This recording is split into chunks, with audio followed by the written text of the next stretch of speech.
Ethan had always lived a predictable life, one defined by routine and practicality. Every morning, he woke up at precisely 6:30 a.m., brewed a cup of strong coffee, and read the headlines before heading to work. His job in corporate finance was secure, if uninspiring, and his evenings consisted of solitary dinners and the occasional book. There was comfort in the monotony, a sense of control he wasn't eager to relinquish. Then, one evening, everything shifted. It started with a rainstorm, the kind that turned the city into a watercolor painting, the neon lights reflecting off glistening sidewalks. Ethan had stepped into his usual cafe, shaking droplets from his coat, when he saw her, Lena. She sat by the window, her fingers wrapped around a steaming cup, lost in a book. There was something effortlessly captivating about her, as if she belonged in a world slightly askew from his own, a place where unpredictability wasn't a threat but an adventure. For reasons he couldn't quite explain, he found himself drawn to her. He ordered his coffee, black as always, but instead of settling into his usual spot, he hesitated before approaching her table. "Good book?" he asked, his voice steady despite the nervous energy curling in his stomach. Lena looked up, her eyes a shade of green that reminded him of the forest after rain. She smiled, tilting the book so he could see the title. "It's a little tragic," she admitted. "But then, aren't the best stories?" That was how it began. A conversation over coffee turned into a habit. They started meeting at the cafe, at first by coincidence, then by quiet agreement. Lena was unlike anyone Ethan had ever known. She was an artist, a traveler, someone who viewed life as an unpredictable canvas rather than a carefully balanced ledger. She spoke of places he'd never been, of moonlit train rides and markets overflowing with colors and scents he could barely imagine. In her presence, Ethan felt his world expand, his rigid edges softening just enough to let something new seep in. As weeks turned into months, their connection deepened. Ethan found himself walking through the city with Lena at odd hours, sharing thoughts he had never spoken aloud. She challenged him, made him laugh, and occasionally frustrated him with her impulsive nature. He, in turn, provided a steadiness she had long resisted but, to her surprise, found comforting. One evening, as they wandered through a quiet park, Lena stopped suddenly, looking up at the vast stretch of night sky. "Do you ever wonder what it would be like to just leave everything behind?" she mused. "To just pick a place on the map and go?" Ethan hesitated. The very thought unsettled him, yet the idea of losing her unsettled him even more. He had spent his entire life building walls to protect himself from the unknown, but Lena had walked in and made him question if those walls were keeping him safe or just keeping him isolated. Taking a breath, he reached for her hand. "Maybe it's not about leaving everything behind," he said. "Maybe it's about finding something or someone worth taking with you." Lena turned to him, a slow smile spreading across her face. "That," she whispered, "sounds like the start of a new adventure." And for the first time in his life, Ethan wasn't afraid of where the road might lead. Ethan had never been one for spontaneity, but with Lena, life was becoming a series of unexpected moments strung together like fairy lights in the dark. What started as simple coffee dates soon transformed into midnight train rides to neighboring towns, impromptu art gallery visits, and long walks with no set destination. For the first time in years, he felt alive, like he was truly living instead of merely existing. One evening, Lena convinced him to attend an underground jazz show in a dimly lit club tucked away in an alley Ethan would have never noticed on his own. The music was electric, the notes reverberating through the room like a heartbeat. Lena swayed to the rhythm, eyes closed, lost in the melody.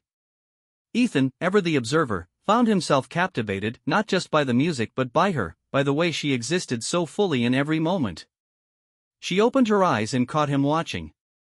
"Dance with me," she whispered, extending a hand. "I don't dance," he admitted, but she only laughed. "Then it's about time you learned." And so, in the middle of a smoky club, surrounded by strangers and the sound of a wailing saxophone, Ethan let go. He let Lena lead, let himself stumble and laugh, and for the first time in as long as he could remember, he didn't care if he looked foolish. He was simply there, with her. As their relationship deepened, Ethan found himself navigating emotions he had long kept at bay. He had always been careful, calculated, unwilling to take risks. But Lena was a force of nature. She painted murals on abandoned buildings in the dead of night, left handwritten poetry on park benches for strangers to find, and once convinced Ethan to hop on a train with no destination in mind, just to see where they ended up. But with the highs came the lows. Lena's free spirit, the very thing that drew Ethan in, also made her restless. One afternoon, as they sat on a rooftop overlooking the city, she spoke about leaving, about traveling to Europe, about chasing new experiences. "You could come with me," she said, hopeful but knowing. Ethan's chest tightened. He wanted to say yes. He wanted to be the kind of man who could drop everything and chase the horizon. But could he?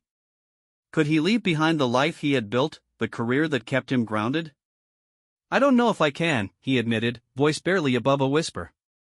Lena nodded, as if she had expected the answer, but the sadness in her eyes was unmistakable. Days passed, then weeks.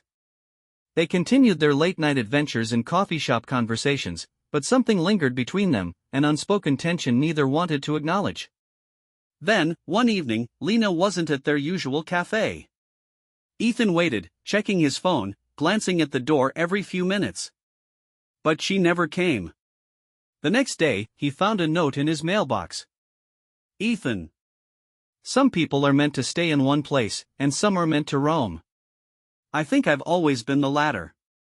You've changed me in ways I never expected, and I hope, in some way, I've done the same for you. But I need to go. There's a whole world waiting, and I have to see it. Maybe one day, our paths will cross again. Until then, don't stop dancing. Lena." Ethan read the note a dozen times, each word pressing against his ribs like a weight he wasn't sure how to carry. She was gone. For days, he went through the motions, returning to his old routines, but everything felt different now, hollow. The cafe was just a cafe. The city streets, once alive with possibility, felt subdued. He had tasted something extraordinary, and now that it was gone, he couldn't ignore the ache it left behind. Then, one evening, he found himself standing in front of a world map at a travel bookstore Lena had once dragged him into. His eyes traced the lines, the cities, the places she had spoken about with such wonder. His life had always been structured, safe. But maybe safe wasn't what he wanted anymore. He pulled out his phone and booked a one-way ticket. Ethan's first destination was Paris, the city Lena had always dreamt of. He wandered through Montmartre, sat in cafes where artists sketched and poets scribbled, and walked along the Seine as street musicians played melodies that reminded him of the jazz club. He was alone, but for the first time, he wasn't afraid of it.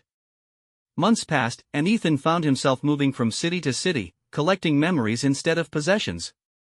In Rome, he learned to cook pasta from a grandmother who didn't speak a word of English but communicated through laughter and hand gestures.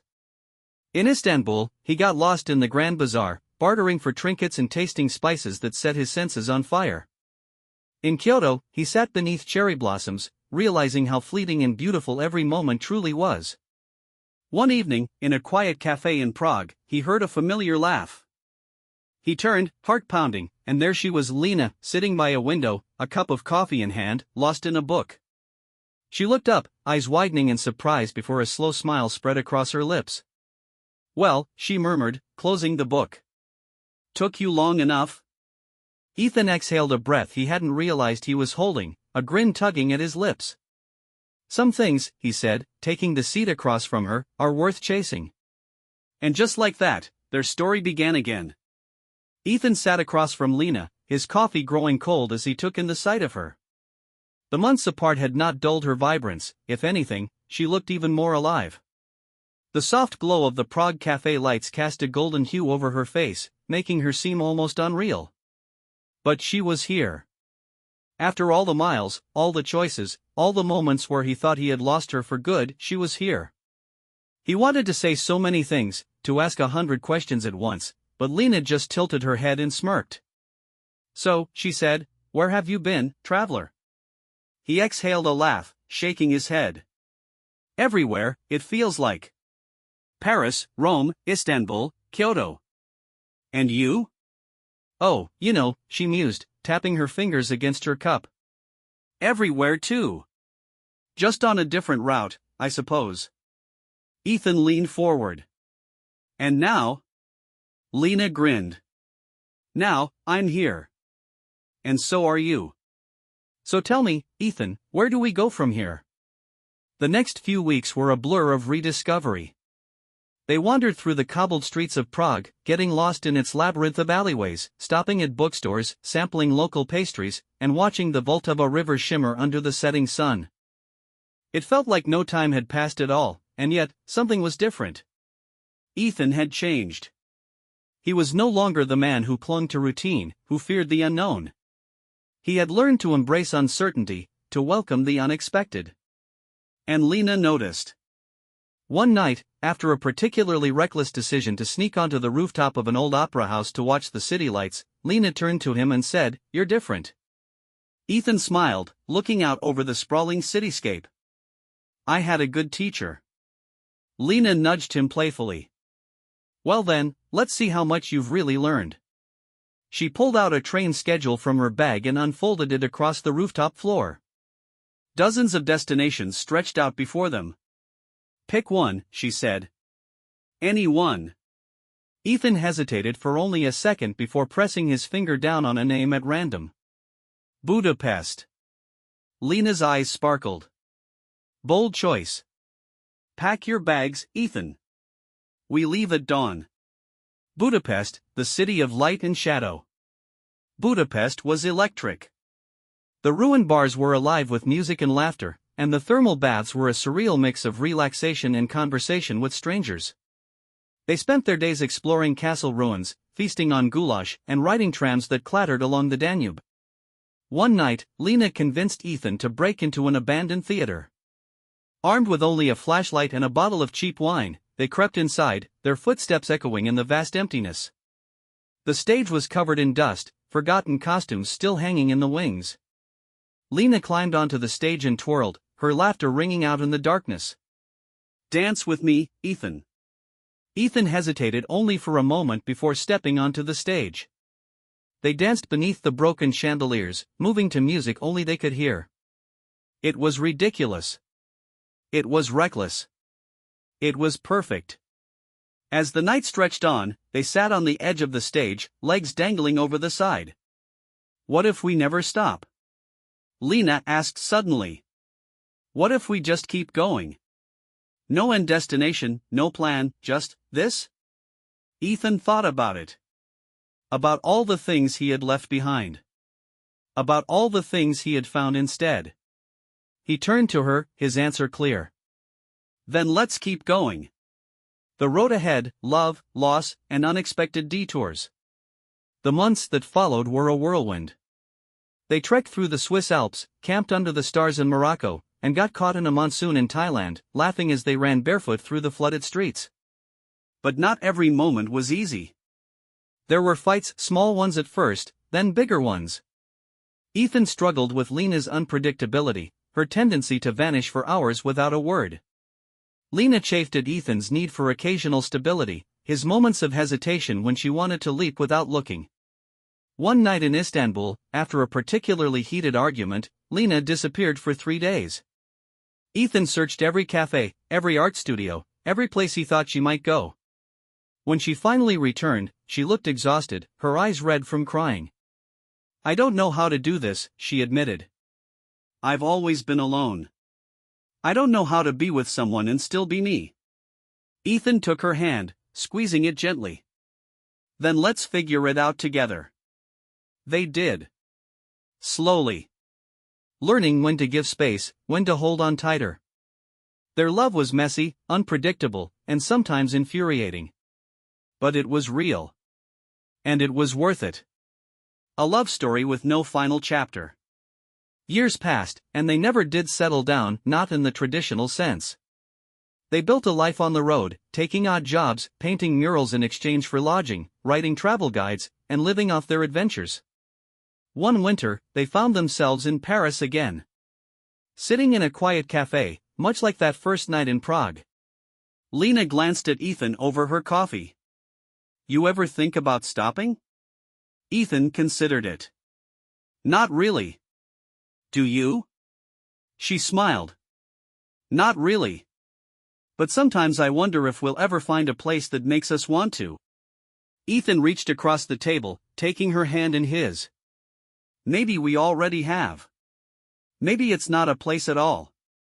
Lena looked at him for a long moment before nodding. Maybe you're right. And so they continued, two wandering souls, forever in motion, forever chasing the next adventure. Because some love stories don't have an ending. Some just keep going.